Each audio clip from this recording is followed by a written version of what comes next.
Hello folks, it's Dave here with another video review. Up today is Ironhead, the second release figure for Unique Toys Predaking or Warlord. Okay, they did change the box here. They gave it a textured feel, I guess to give it more grip. One issue I had with their other release is that it didn't come tied down and the figure's paint got scraped on the plastic. Well, this one has the same issue. They did tie it down, but because they didn't actually really tie it down tight enough, the toy still moves in the box. Okay, focus, there we go. Alright, in the back, his introduction reads, Ironhead never takes advice from others. Being extremely arrogant, he thinks one should only mind one's own business and hates others bothering him. Once he makes up his mind, no one can stop him.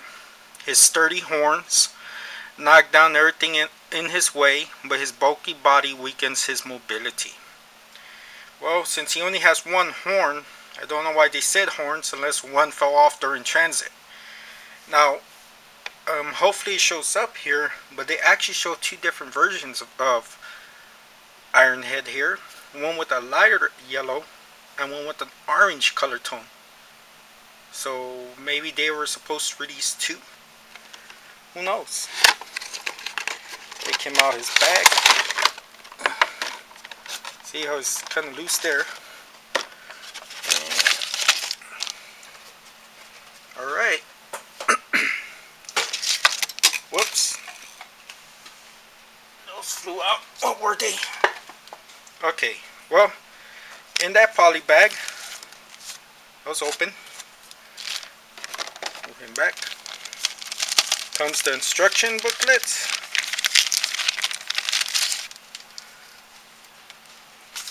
The instruction booklet. And two cards. Instruction booklet does have the comic. Oh, it's really you, bro. You look rusty and broken down. It feels good. And that's war, attack, transform. And it's 2 pages long. Instructions. Okay. And more instructions. And a picture of him in different modes and the same bio that was in the back of his bag. Okay. UT-W02. Included are 2 bio cards, right? They kind of feel like almost in the similar texture of credit cards. One's of Ironhead, tells you his stats in the back, and one's with Warhawk, and tells you his stats in the back. Now, one thing I did notice is that Warhawk did come with his own card when he came out released. And this one's more colorful. This one has a black background. This one has a red. Okay. So I'm wondering if each figure is going to have a different colored background there. This is how he comes tied up. Comes with the sword. Take the sword out. Check this baby out. Okay. Red hilt. Okay.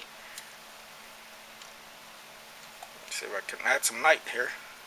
Red hilt, gold, just like the other sword that was released with Dive Bomb, or what was his name? Warhawk. Was it Warhawk? What was his name? Yeah, Warhawk. Okay. Show you how loose these tie tags are.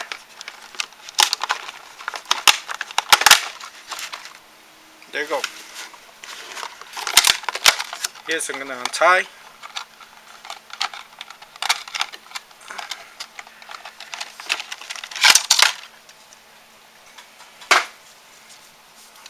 Okay.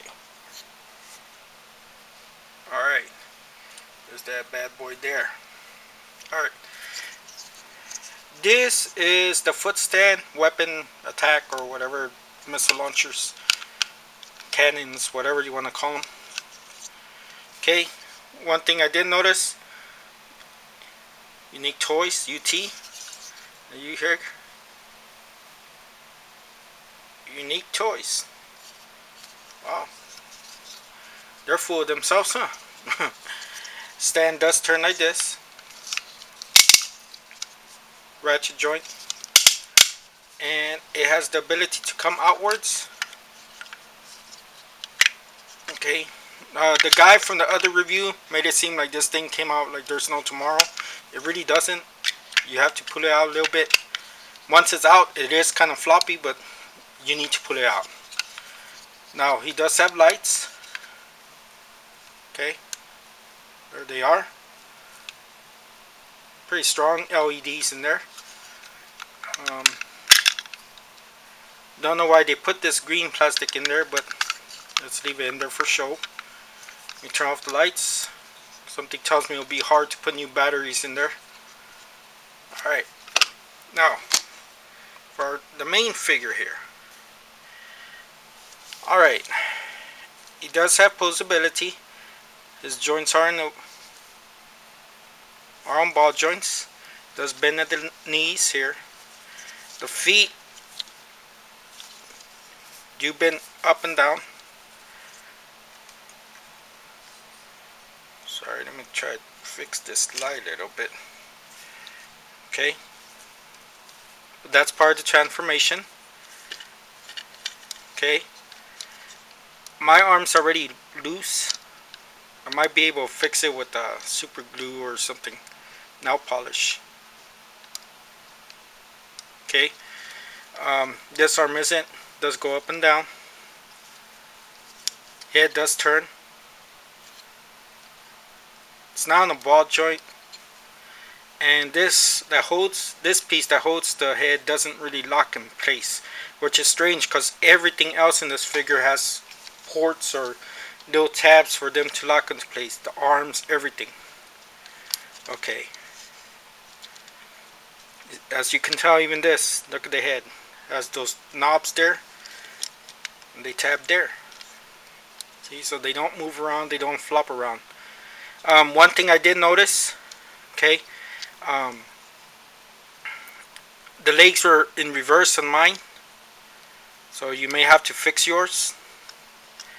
Transformation of this figure is pretty easy, but there's issues and worries. Okay, the plastic on this figure is kind of cheap. Let's see if I can put enough light on this sucker. Okay, right there you could see the two stress marks. Right there, 1, 2. Let me see if I can hold it long enough for this thing to focus. Okay, see them? The quality of plastic on this thing is far inferior than the last release. Okay, just to let you know. Okay, the tail comes out. Let's try transforming him. Legs go in, snaps together. Now, as you can see, there's a little tab there that is supposed to snap onto here. Now, when you snap into place, you'll hear it. It'll go snap. But I would recommend that you don't do it, because the cheaper quality plastic that this thing is, it doesn't allow it. It will eventually break. You have to pull this thing with either a lot of force, or you have to tilt the back legs down to pop it out from that joint that's holding it, because it's a very strong joint. And you have to do either one of those two things. Either pull it out extremely hard, which might crack that joint that's holding this ratcheted waist piece, or you have to go down, which I think might put some more stress on that piece. My recommendation again is to just leave it like that. Okay, it's already a long looking figure when it's in beast mode, so this doesn't really, affect it too much. Now, the legs of the beast are in the back. Pop them out and out. Now, these are in ball joints, so I like to leave that little ball joint opening to the back. That way gives it more maneuverability. Okay. ball joint to the back, more maneuverability. Alright. Now, these red pieces here are on ball joints also, but I really don't know what they're for. I mean, they pop out a little bit, but I guess go up a little. I don't know. If someone figures it out, please let me know. See, they come out. I really don't know what for.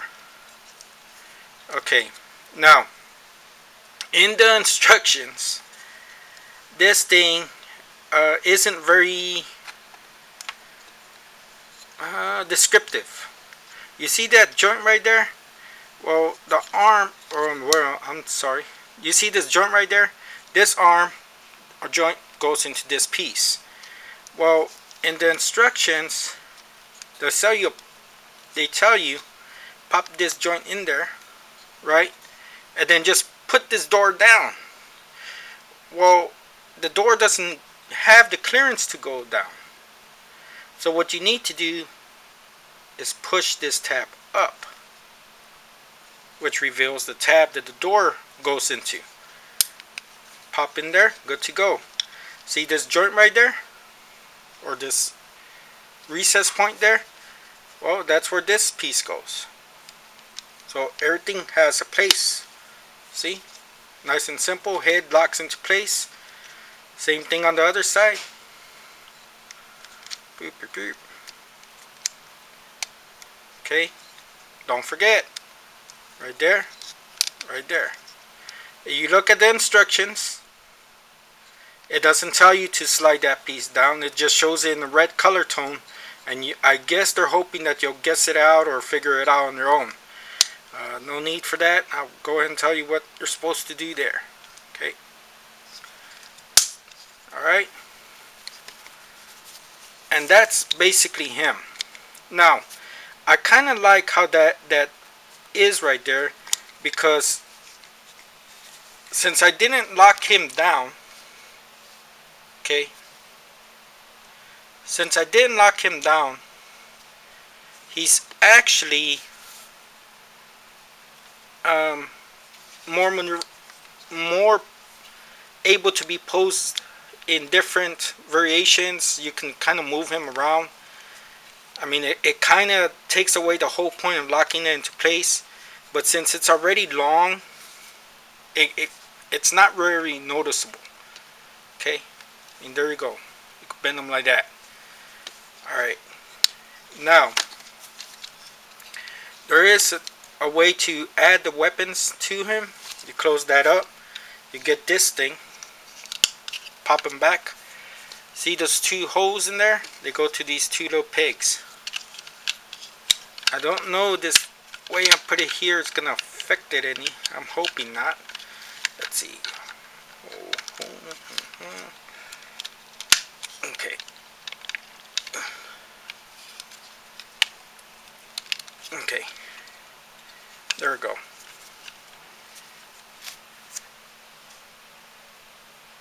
Looks pretty cool. Now, like I said, it does look long. It looks like they stretched them out, but what can we do, right? Okay, you pop this piece off, turn this in. In case you're wondering, I'm transforming him to his leg mode. In the instructions, it says to turn the waist around, but there's really no reason to. So, I mean, these instructions, I don't know if they were taking a look at them when they put him, decided to make them. And there you go. Let's see. Let's move him back. Yep, more back. Okay. There he is. That's his leg mode. Okay. Now, this thing does come out like that. Something tells me it's to make him stand a certain way. But it is not loose, like the other reviews showed. This does go up. And a very strong ratchet joint. So it will bend. The leg will bend at the knees, I guess.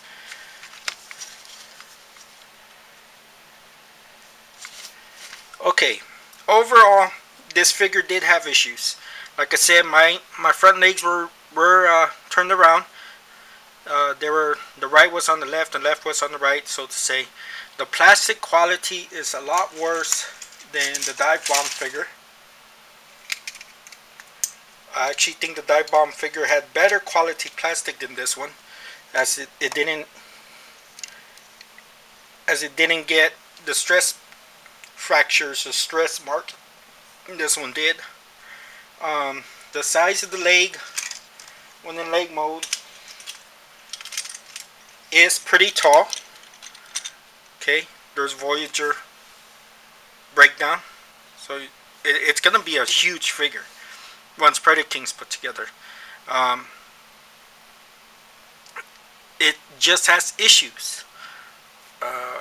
Not of issues with the plastic, not of issues with this thing. I was gonna shave mine, but I figured that might be just easier just to leave them loose like that, because I don't want to break a $90 figure that's the size of a deluxe figure. He just, honestly, he's just not worth the $90 that people are charging for him. If he was 45, 50 bucks, I'd say go get him all day long, because if you break him, you won't feel it that much. But at $90, that's the size of two, what is it now, the leader class? I don't know what the hell the leader class is called now, but that's 2 leader size class figures in that little dude. And if you break them due to the cheap plastic, you're not going to be a very happy camper. I would recommend to see if it goes on clearance. The reason I say that is because it is a good figure, and it is the one that looks a lot more like its G1 counterparts than the other 2 that are being released later this year. So I give them credit, but instead of giving us, like, say, this green light feature or something like that, give us better quality plastic. Give us a reason to buy $90 figures. I mean, that's something I have noticed recently with the third-party figures, even the fans project, is that their plastic quality has gone down, but the price stays the same, if not becomes higher.